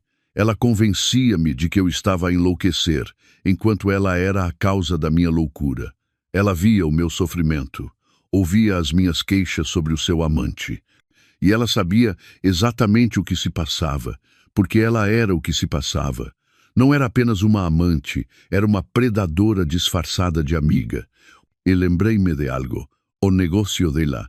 Mafalda Eventos. Este negócio era tudo para a Mafalda. Ela era uma carreirista, a subir na escala social, construía desesperadamente a sua imagem. Infiltrou-se na confiança das esposas de políticos e empresários, conseguindo clientes através delas. Ela valorizava muito a sua imagem de mulher de negócios, bem-sucedida e independente. Com o dinheiro de quem ela construiu este negócio, com o meu, com o dinheiro das nossas poupanças para o apartamento dos sonhos, adiantamentos de projeto, pagamento total de viatura. Ela não roubou apenas o meu marido, ela construiu o seu palácio sobre as ruínas do meu casamento, usando os tijolos que eu lhe forneci. A raiva fria reacendeu-se. Não a ia deixar escapar impune. O Gonçalo perdeu a carreira. A Mafalda tinha de perder a sua imagem. Eu sabia exatamente onde atacar, o seu círculo de socialites. Lembrei-me de um nome que a Mafalda mencionava frequentemente com reverência, Alexandra Vasconcelos de Almeida. Alexandra era esposa de um magnata e a rainha não oficial dos boatos no seu círculo. O que ela dizia era lei. O seu grupo era o centro da informação. A Mafalda adulava desesperadamente a Alexandra para entrar nesse círculo. E eu sabia que a Alexandra odiava amantes. Uma vez, ela publicou um longo discurso nas histórias do seu Instagram sobre o karma para as mulheres que roubavam maridos, depois de uma das suas amigas se ter divorciado. Era perfeito. Não ia usar um correio eletrônico anônimo, como com o Gonçalo. Isso era demasiado corporativo. Para a Mafalda, eu precisava de uma abordagem mais pessoal, mais dramática. Fui novamente a uma biblioteca pública, a outra. Precisava de rede sem fios gratuita e de uma multidão para não ser rastreada. Criei uma nova conta no Instagram, falsa. Inventei um nome apropriado, não vingativo, mas triste, que evocasse compaixão. Escolhi Beatriz Destroçada. Para a foto de perfil, coloquei a foto de um girassol murcho, a flor que eu sonhava plantar na nossa varanda. Depois, pus mãos à obra. Carreguei uma foto, apenas uma. Era uma colagem. À esquerda, uma foto do meu casamento com o Gonçalo. Nós, a sorrirmos felizes. A Mafalda ao meu lado, como dama de honor, a abraçar-me com força. À direita, a foto da sua certidão de casamento, que recebi do Pedro Santos. Os rostos do Gonçalo e da Mafalda a sorrirem para a câmara. Eles seguravam o documento. E embaixo adicionei outra prova, uma captura de ecrã da minha banca online, uma transferência de 25.000 euros para a conta da Mafalda, com a descrição pagamento total de viatura. Censurei apenas parte do número da minha conta. O nome da Mafalda era claramente visível. Depois, escrevi a legenda. Escrevi com o coração. Escrevi como se fosse uma mulher destroçada, a precisar de ajuda. A todos os meus amigos, talvez me conheçam como a Bia, esposa do Gonçalo e amiga da Mafalda, proprietária da Mafalda Eventos. Nos últimos 6 meses, vivi uma mentira. O meu marido, que supostamente voou em trabalho para os Açores, na verdade nunca saiu daqui. Escondeu-se em Lisboa para se casar secretamente com a minha melhor amiga. Enquanto eu cuidava da minha mãe doente, eles divertiam-se. Quando os apanhei, confessaram que se tinham casado. Este casamento aconteceu no dia seguinte ao meu aniversário de casamento. Mas o que dói ainda mais é que eles construíram a sua nova vida com o meu dinheiro, com o dinheiro das nossas poupanças para o apartamento dos sonhos. O dinheiro que eu ganhei com o meu suor. Usaram-no para comprar um carro novo para a Mafalda, para pagar a hipoteca dela. Aqui está a prova. A minha amiga, a proprietária da Mafalda Eventos, que sempre pareceu independente e bem-sucedida, acabou por ser uma ladra. Ela não roubou apenas o meu marido, mas também o meu dinheiro. Não sei o que fazer. Estou destroçada. Só quero justiça. Por favor, não deixem que outras raparigas se tornem vítimas. Reli a legenda. Perfeita, triste, mas cheia de factos mortíferos. Último passo. Encontrei a conta da Alexandra Vasconcelos de Almeida no Instagram. A sua conta era pública. Tinha dezenas de milhares de seguidores. Encontrei também as contas de outras esposas de figuras importantes que conhecia das histórias da Mafalda. Encontrei as contas de todos os membros do seu círculo social. E claro, encontrei a conta profissional da Mafalda, Mafalda Eventos. Depois, cliquei em publicar. Depois de a foto ser carregada, fiz mais uma coisa. Fui aos comentários da última publicação da Alexandra. Uma foto dela a segurar uma carteira nova. Escrevi um comentário da minha conta falsa. Alexandra, ajude-me, por favor. Sou vítima de uma amante, a minha própria amiga. Ela pertence ao vosso círculo social. Por favor, veja a minha publicação. Preciso de justiça. Fiz o mesmo nas contas de 2 ou 3 outras socialites. Depois, terminei a sessão, desliguei o computador e fui para casa. Não verifiquei a conta durante 24 horas, de propósito. Deixei o fogo alastrar por si só. Tentei trabalhar. Forcei-me a concentrar na revisão de uma concessão, mas o meu coração batia descontroladamente. No dia seguinte, voltei à biblioteca. Entrei na minha conta falsa do Instagram. Os meus olhos arregalaram-se. As notificações tinham simplesmente explodido. Centenas. A publicação tinha milhares de gostos. Centenas de partilhas. Os meus comentários estavam cheios de mensagens. É aquela Mafalda Eventos que organiza casamentos de luxo. Que loucura! Parecia tão decente. Pois, as amantes de hoje em dia não têm mesmo cérebro, com a melhor amiga. Eu sou cliente dela. Tenho meu casamento na próxima semana. Meu Deus, cancelar, o que faço? Que crueldade! Roubou o marido e ainda roubou o dinheiro. É mesmo pobre, ou quê?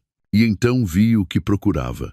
A Alexandra Vasconcelos de Almeida tinha comentado a minha publicação. Meu Deus, conheço esta rapariga. Não esperava. Um ato tão vil. Roubar o marido da melhor amiga e ainda por cima roubá-la é imperdoável.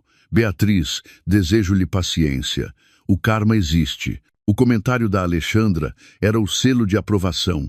Depois, vi as suas histórias. Ela fez uma captura de ecrã da minha publicação e escreveu por cima, em letras maiúsculas vermelhas: lição para todas as mulheres. Nunca confiem em cobras de 2 caras que fingem ser amigas. Eu, pessoalmente, coloco esta pessoa e o seu negócio na lista negra. Repugnante. O incêndio alastrou-se. Verifiquei a conta Mafalda Eventos. Tinha desaparecido. Ela desativou-a. Tarde demais. As capturas de ecrã já se tinham espalhado por todo o lado. Sorri um sorriso frio. Naquela noite, o meu telemóvel antigo, que eu guardava e ligava apenas ocasionalmente para verificar mensagens de família por rede sem fios, vibrou. Uma mensagem de WhatsApp da Sofia, a esposa do Diogo, o colega do Gonçalo. Bia, meu Deus, Beatriz, onde estás? Está tudo bem contigo? Acabei de saber de toda a história. Não consigo acreditar. A Mafalda... Estou bem, Sofia. A recuperar, respondi secamente. Bia, isto é uma loucura. No grupo de conversação das esposas do trabalho e no meu grupo de socialites, estou no mesmo grupo da Alexandra, está um alvoroço. Aquela publicação no Instagram. Foi mesmo tua? É verdade, respondi. Meu Deus, Bia. A Mafalda está completamente arrasada. Todas as clientes dela do nosso círculo cancelaram os contratos. Estão a exigir a devolução dos adiantamentos. A Alexandra expulsou-a imediatamente de todos os grupos de conversação. Estão a atacar lá em todos os grupos de WhatsApp, a chamar-lhe ladra e amante. O negócio dela acabou, Bia. Acabou. Li a mensagem. O negócio dela acabou. Desliguei o meu telemóvel antigo. Terceiro ataque. Bem-sucedido. O Gonçalo não tem trabalho. A Mafalda não tem negócio nem reputação. Nenhum dos dois tem nada. Tem apenas um ao outro e um monte de dívidas. Pergunto-me quanto tempo o seu amor secreto vai durar sem dinheiro e estatuto social. Fui até a janela da minha casa. Lá fora, a lua cheia brilhava. Não senti vitória. Não senti felicidade. Senti que a justiça tinha sido feita. A justiça finalmente chegou. E agora estava pronta para os enfrentar cara a cara. Eu sabia que mais cedo ou mais tarde eles iriam encontrar-me. A minha nova vida na pequena casa anexa começou a entrar no seu próprio ritmo. Acordava, fazia café e sentava-me imediatamente a trabalhar no portátil. Aceitava projetos de concessão como autônoma. O dinheiro não era muito, mas chegava para a renda e para a massa instantânea. Tinham passado quase 3 semanas desde que eu tinha detonado a bomba na vida da Mafalda. Depois da mensagem da Sofia, não ouvi mais nada. O mundo deles, o mundo do Gonçalo e da Mafalda, parecia tão distante. Eu tinha cortado todos os contactos. No meu novo telemóvel, tinha apenas os números da Drá, Laura, de alguns clientes e da senhoria. A raiva, que antes ardia como fogo, transformou-se agora em cinzas frias. Já não sentia aquela dor lancinante cada vez que me lembrava deles. Havia apenas um cansaço profundo e um desejo de acabar com tudo isto o mais depressa possível. Estava concentrada a rever um logótipo quando o meu novo telemóvel tocou. O número da minha irmã, Ana. O meu coração deu um pequeno salto. Era estranho. A Ana não tinha o meu novo número. Eu só o tinha dado a Drá, Laura. Hesitei por um momento, mas depois atendi a chamada. Tu? Ana? Bia, meu Deus, finalmente consegui falar contigo. A voz da Ana estava em pânico e zangada. O que se passa, Ana? O que se passa? Interrompeu ela. Onde é que tu andas? Sei que mudaste de número. Pediu a tua Drá, Vasconcelos. Disse que era uma emergência familiar. Ela deu-me este número. Fiquei surpreendida. Sim, depois de eu insistir. Bia, tu passaste todos os limites. Fiquei confusa. Que limite, Ana? Tu destruíste a vida do Gonçalo e da Mafalda. Tens noção do que fizeste? O meu sangue gelou nas veias. Como é que ela sabia? Há pouco, o Gonçalo e a Mafalda estiveram aqui, em casa da mãe. Continuou a Ana. A sua voz começou a tremer de emoção. Eles vieram. Meu Deus, Bia. O aspecto deles era horrível. Fiquei em silêncio. O Gonçalo foi despedido, Bia. Despedido. Ele disse que foste tu que espalhaste calúnias no escritório dele. E o negócio da Mafalda faliu. Ela estava a soluçar, a dizer que tu espalhaste boatos nojentos no Instagram. Foste mesmo tu, Bia? Não respondi. Bia, responda. Não são calúnias, Ana, disse eu finalmente. A minha voz era neutra. É a verdade.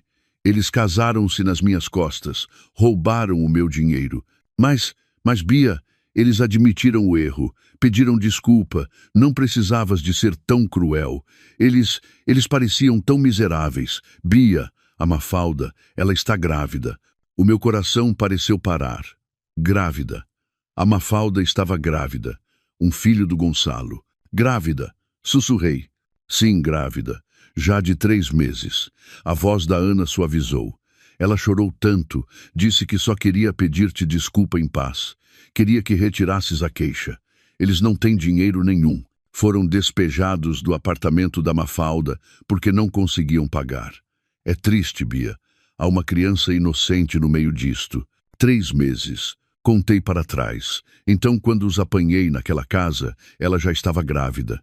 Quando estava na escada com aquele penhoar, já carregava o filho do meu marido. Uma náusea mais forte do que a daquela noite subiu-me à garganta. O que é que eles te pediram, Ana? Perguntei. A minha voz era quase inaudível. Ouviu-se um suspiro pesado da Ana.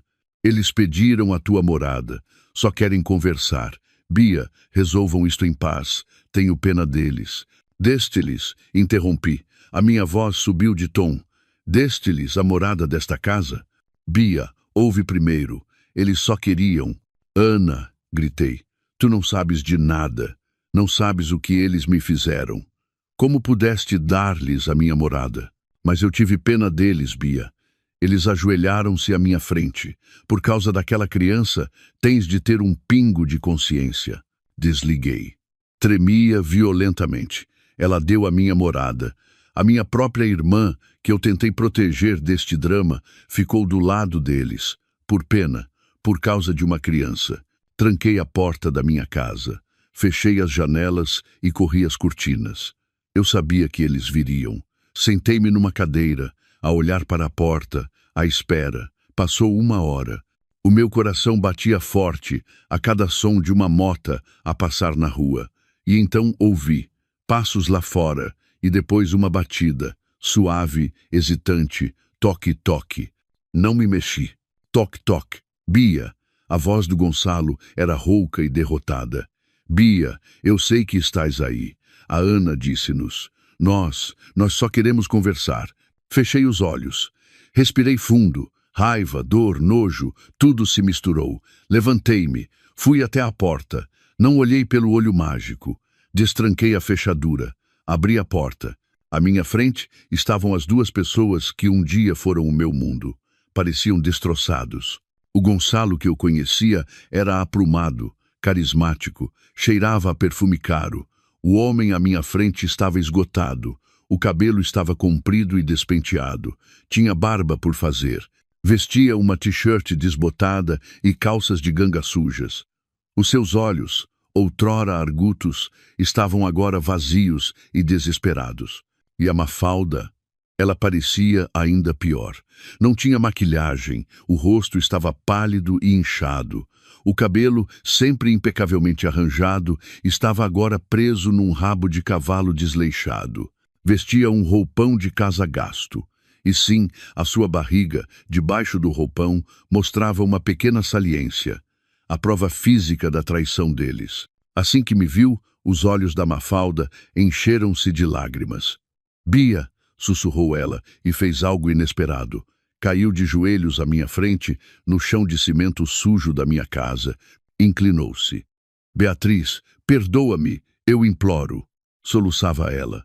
As suas mãos tentaram tocar nos meus pés, mas eu dei um passo para trás. A culpa é minha, Bia.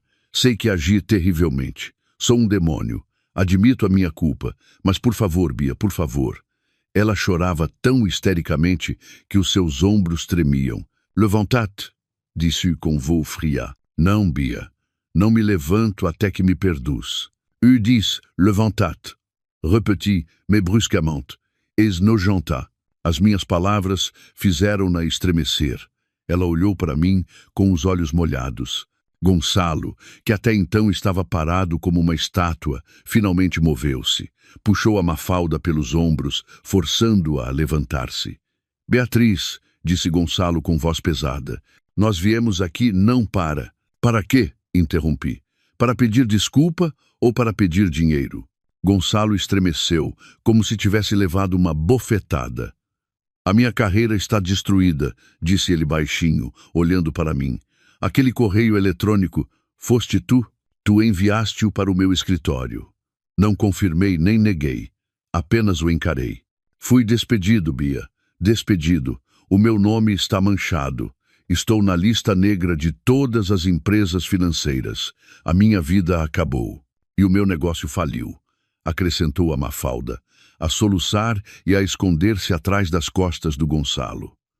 Todos os clientes cancelaram os contratos. Todos me odeiam. Já não tenho mais nada. Ótimo, disse eu. Aquela única palavra chocou-os. Eles esperavam que eu me comovesse. Esperavam que eu tivesse pena deles. Bia, por favor. Gonçalo deu um passo em frente. Está bem, a culpa é minha. Eu mereci. Eu admito. Mas a Mafalda, ela está grávida, disse ele. A sua voz suavizou, tentando despertar a minha compaixão. Ela está à espera de um filho meu. Eu sei, disse eu.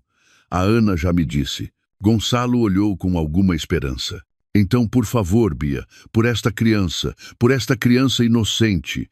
Tem pena desta criança, Bia. Ela não tem culpa de nada, interveio a Mafalda a acariciar a barriga. Nós não temos nenhuma almofada de segurança. Não temos dinheiro para ir ao médico. Nós precisamos daquele dinheiro que tu tiraste. Ah, era isso. Eles vieram aqui. Não para pedir desculpa. Vieram pelos 10.000 euros. Por favor, Beatriz, implorou Gonçalo. Retira a ação de partilha de bens. Deixa-nos ficar com o dinheiro restante. Só precisamos disso para começar uma nova vida para esta criança. Fiquei a olhar para os dois. Olhei para o Gonçalo, o homem que mentiu sobre uma viagem de negócios. Olhei para a Mafalda, a mulher que me pediu para ser paciente enquanto dormia com o meu marido.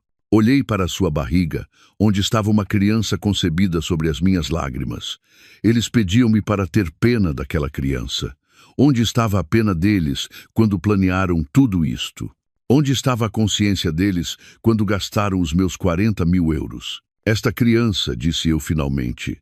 A minha voz era calma, mas mortífera. Vocês conceberam esta criança enquanto ambos me apunhalavam conscientemente pelas costas. Por isso, não usem esta criança como escudo. Os rostos deles empalideceram. O nosso passado, tentou novamente o Gonçalo. A sua voz era desesperada. Tu um dia amaste-me, Bia. Por todas as nossas boas memórias. As nossas boas memórias? Ri-me, um riso frio e vazio. Tu queimaste as nossas boas memórias até as cinzas no dia 15 de maio, quando te casaste com ela, no dia seguinte ao nosso aniversário. Gonçalo calou-se. Não tinha nada a dizer. A culpa é minha, Bia. A culpa é minha, gritou a Mafalda de repente, histericamente.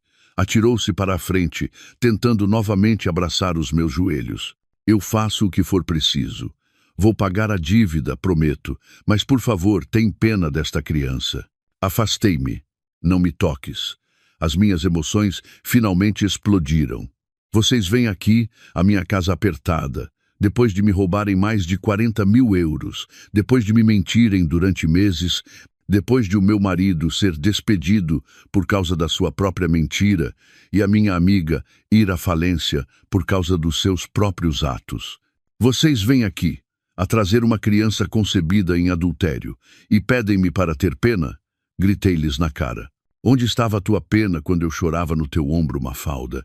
Onde estava a tua consciência, Gonçalo, quando me disseste amo-te antes da tua viagem de negócios? Ambos tremiam. Nunca me tinham visto tão zangada.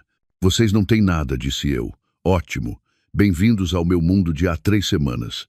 A diferença é que eu fui destroçada pelos vossos atos e vocês foram destroçados pelos vossos próprios. Bia, por favor, sussurrou Gonçalo. Parecia um velho que tinha perdido uma guerra. Olhei para os dois, um homem desempregado e uma mulher grávida e falida. Ouçam com atenção, disse eu. A ação de divórcio mantém-se. A ação de partilha de bens mantém-se. Vou exigir cada euro que me roubaram. Aqueles 10.000 nem sequer cobrem as minhas perdas.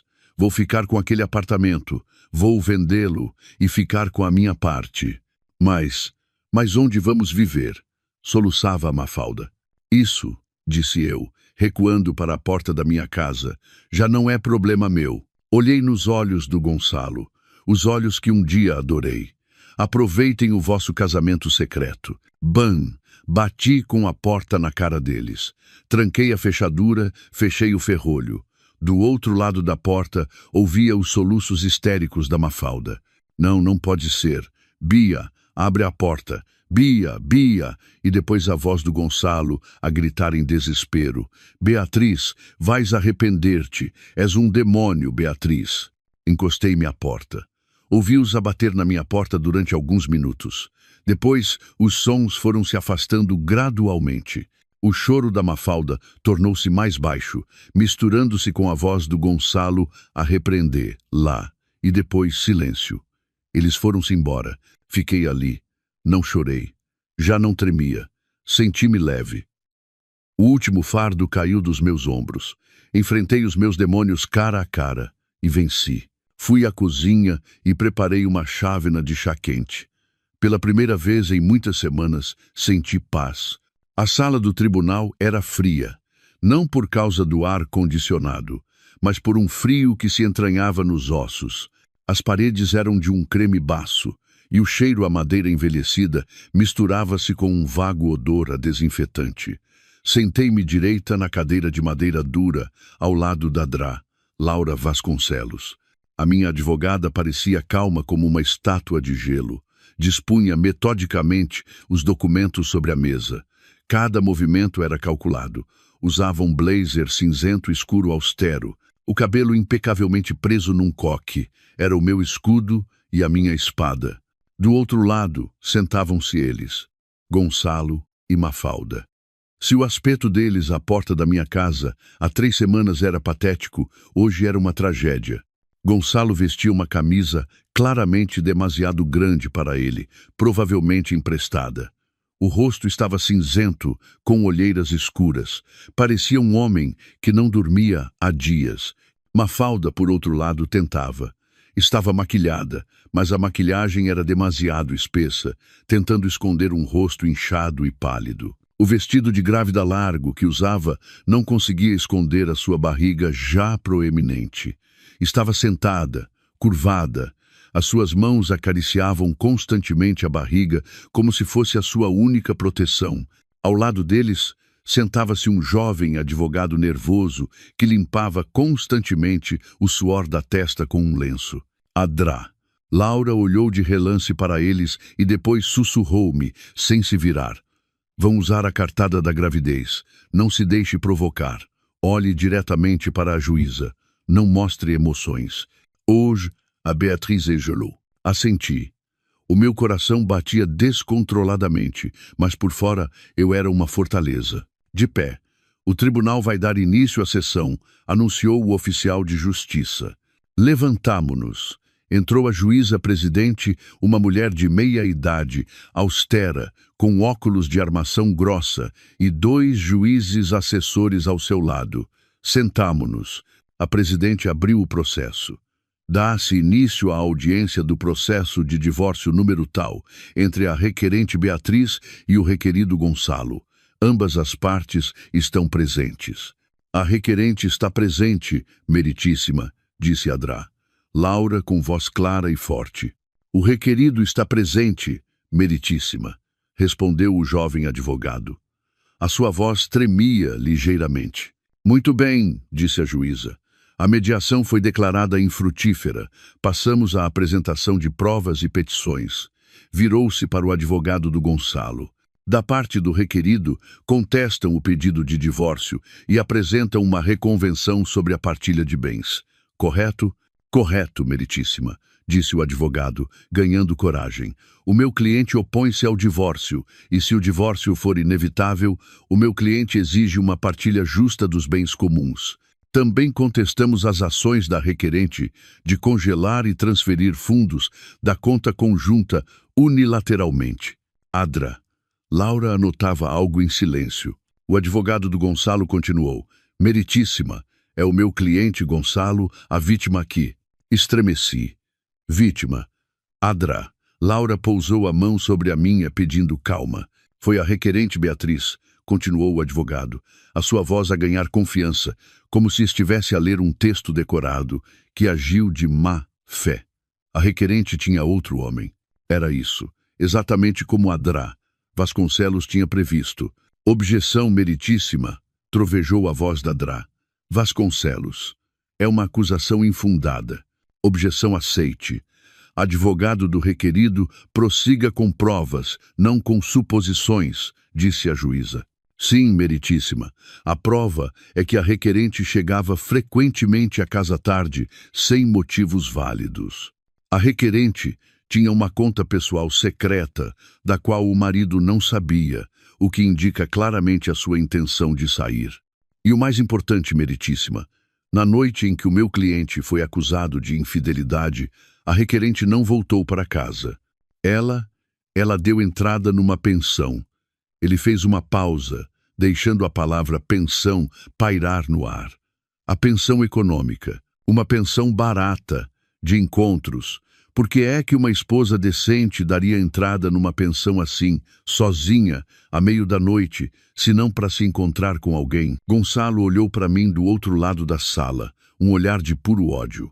Ele acreditava mesmo na sua própria mentira. Portanto, meritíssima, concluiu o advogado, estamos convencidos de que foi a requerente que cometeu adultério. Ela inventou uma história sobre o meu cliente para encobrir os seus atos e depois roubou todo o dinheiro da conta conjunta para fugir com o seu amante. Um murmúrio percorreu a sala. A juíza olhou para mim. Respondi-lhe com um olhar direto e sem piscar. Eu era gelo. A parte da requerente tem uma resposta? Perguntou a juíza. Adrá. Laura levantou-se. Caminhou lentamente até ao centro. Obrigada, meritíssima, disse ela com uma voz calma e mortífera. Uma história muito criativa, mas infelizmente estamos aqui para falar de factos, não de ficção. Ela levantou a primeira pasta.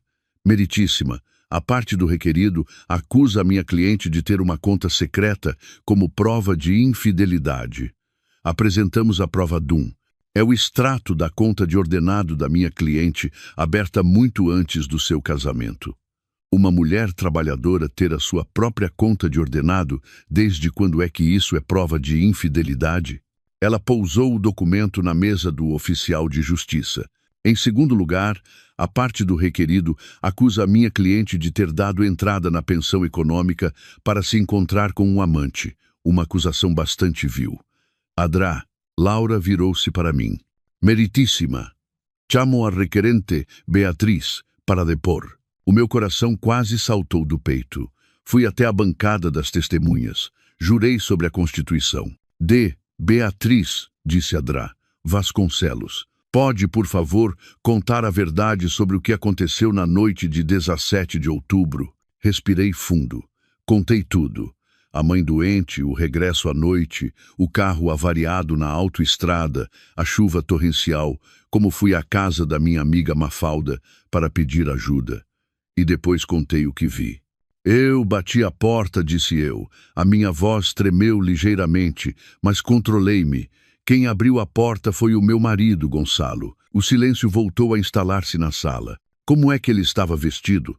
Não tinha camisa, apenas calças de pijama. As calças que eu lhe comprei. E o que mais viu?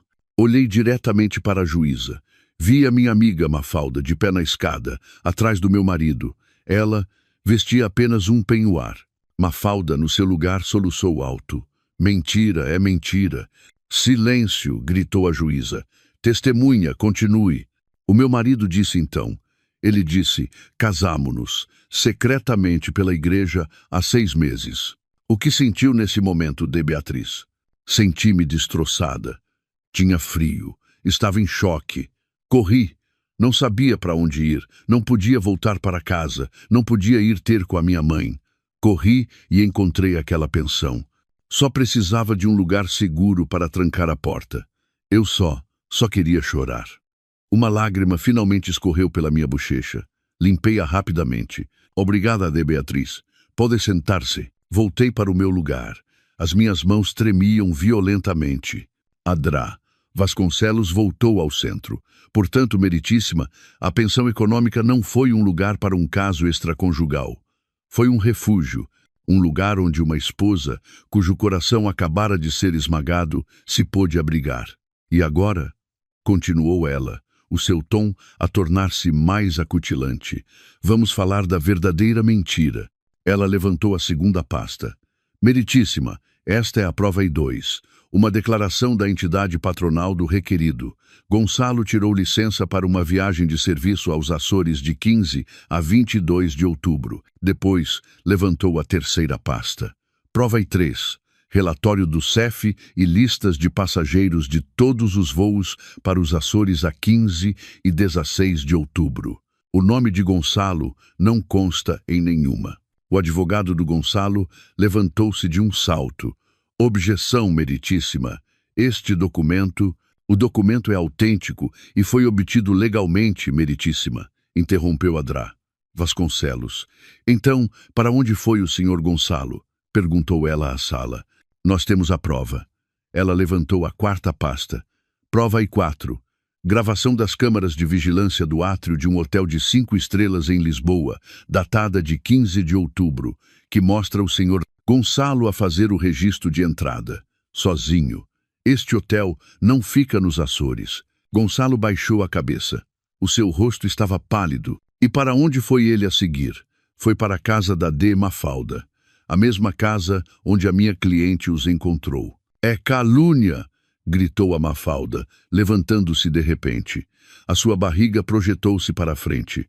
Nós estávamos realmente casados. Não é pecado. Sente-se, minha senhora, ordenou a juíza. Oh, então admite que estavam casados? Apanhou-a imediatamente Adrá. Vasconcelos. Que coincidência! Ela levantou a quinta pasta. Prova 5. Fotocópia da certidão do casamento religioso em nome de Gonçalo e Mafalda. Olhou para o Gonçalo. Sabe em que data se realizou este casamento, senhor Gonçalo? Gonçalo ficou em silêncio, petrificado. Deixe-me ajudá-lo, disse Adrá. Vasconcelos. 15 de maio. No dia seguinte, ao seu terceiro aniversário de casamento com a minha cliente Beatriz. Meu Deus! Murmurou um dos juízes assessores. A juíza presidente olhou friamente para o Gonçalo. Requerido, isso é verdade? Gonçalo não conseguiu falar. E agora? Disse Adrá. Vasconcelos, a sua voz soando como o bater de um martelo. Vamos falar do dinheiro. Ela levantou a última e mais grossa pilha de documentos. A parte do requerido acusa a minha cliente de roubar 10.000 euros. Na verdade, a minha cliente estava a salvar o que restava dos bens comuns. Por quê? Aqui está a prova, meritíssima. Iseis, extrato da conta conjunta dos últimos 6 meses, mostrando levantamentos e transferências no valor de 40.000 euros pelo requerido. Para onde foi esse dinheiro? Aqui estão as transferências de milhares de euros para a conta em nome da D. Mafalda. Descrição do pagamento. Adiantamento de projeto. Pagamento total de viatura. Pagamento a fornecedores. Adrá. Vasconcelos virou-se para a Mafalda. A D. Mafalda tem uma agência de eventos, não é? Um negócio que foi financiado com as poupanças da minha cliente para o apartamento dos sonhos. Mafalda soluçava histericamente. O seu advogado tentava acalmá-la. Portanto, meritíssima, concluiu Adrá. Vasconcelos. Temos aqui uma infidelidade planeada, um casamento oculto, fraude com uma viagem de negócios e desvio de fundos comuns no valor de mais de 40.000 euros. A reconvenção deles é lixo. Uma tentativa desesperada de caluniar a vítima. Exigimos, primeiro, que o casamento seja dissolvido hoje mesmo. Segundo, que o direito sobre o bem comum, nomeadamente o apartamento, seja integralmente atribuído à minha cliente como compensação pelos mais de 40.000 euros roubados pelo requerido. Terceiro, que o requerido e a sua amante Mafalda sejam considerados culpados de atos ilícitos. Um silêncio sepulcral instalou-se na sala. O advogado do Gonçalo sentou-se, derrotado. Não tinha nada a dizer. Gonçalo olhou para mim. Os seus olhos imploravam. Bia, não faças isso pelo meu filho, sussurrou ele, tão baixo que se ouviu no silêncio. A juíza bateu com o martelo. O tribunal retira-se para deliberar. Eles saíram para uma sala interior. Pareceu uma eternidade. 10 minutos depois, voltaram. Levantámo-nos, depois sentámo-nos. A juíza aclarou a garganta. Leu uma longa decisão. Tendo considerado todas as provas, ouvidos os depoimentos, o tribunal decreta: 1. Julgar procedente o pedido de divórcio da requerente Beatriz. O casamento é dissolvido com data de hoje. 2. Considerar o requerido Gonçalo culpado de violação do dever de fidelidade e de má administração do patrimônio comum. 3. Julgar improcedentes todos os pedidos reconvencionais do requerido por falta de provas. 4. Determinar que o montante de 40.000 euros, transferido pelo requerido para Mafalda, constitui uma dívida pessoal do requerido para com a requerente. 5. Determinar que o bem comum, nomeadamente o apartamento-sito em morada, seja penhorado e vendido em asta pública. O produto da venda, após dedução da dívida do requerido, será dividido ao meio, o que, na prática, significa que a totalidade do valor da venda do apartamento reverte para a requerente para a liquidação da dívida do requerido. 6.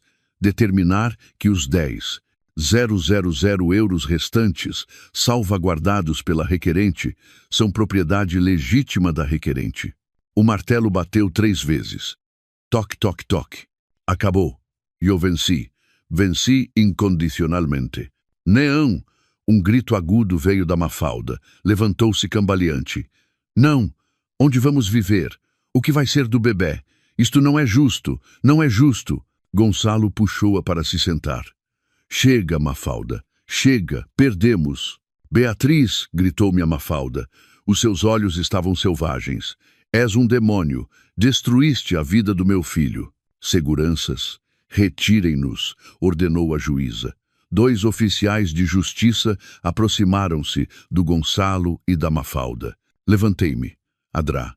Laura arrumava os seus documentos. Parabéns, de Beatriz, disse ela com um leve sorriso. Está livre. Assenti. Não conseguia falar. Saímos da sala do tribunal. Ao passar pela porta, vi o Gonçalo sentado, cabisbaixo na sua cadeira, com a cabeça entre as mãos. A Mafalda soluçava histericamente no ombro do seu advogado. Continuei a andar. Não olhei para trás. O ar do lado de fora do tribunal era diferente, mais quente, mais leve, como se um filtro cinzento que me tapava os olhos todo este tempo tivesse sido removido. Respirei fundo. A minha primeira respiração livre. Adrá. Laura acompanhou-me até ao átrio. Aqui tem, disse ela, entregando-me uma cópia autenticada da decisão. Guarde-a, é a sua declaração de independência. Peguei nela, uma folha de papel, mas parecia mais pesada que ouro. Era a prova de que eu tinha passado pelo inferno e saído viva. Quanto à venda do apartamento, continuou ela, voltando ao tom profissional, a minha equipa tratará do leilão. O processo pode demorar alguns meses. Transferiremos o resultado diretamente para a sua nova conta. Aconselho-a a abrir imediatamente uma conta nova, completamente limpa. Está bem, disse eu. E os 40.000 euros? Adrá. Laura sorriu fracamente. Não espere muito, de Beatriz. Legalmente é uma dívida deles, mas realisticamente estão desempregados e falidos. Nunca conseguirão pagá-la. Mas esta decisão é importante. Se um dia, de repente, tiverem patrimônio, podemos executá-lo.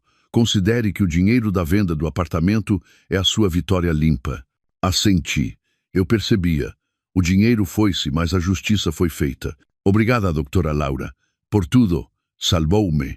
Ela apertou-me a mão com firmeza. Minha cara de... Beatriz, você salvou-se a si mesma. É forte. Agora, viva. Via afastar-se. Os seus passos eram firmes.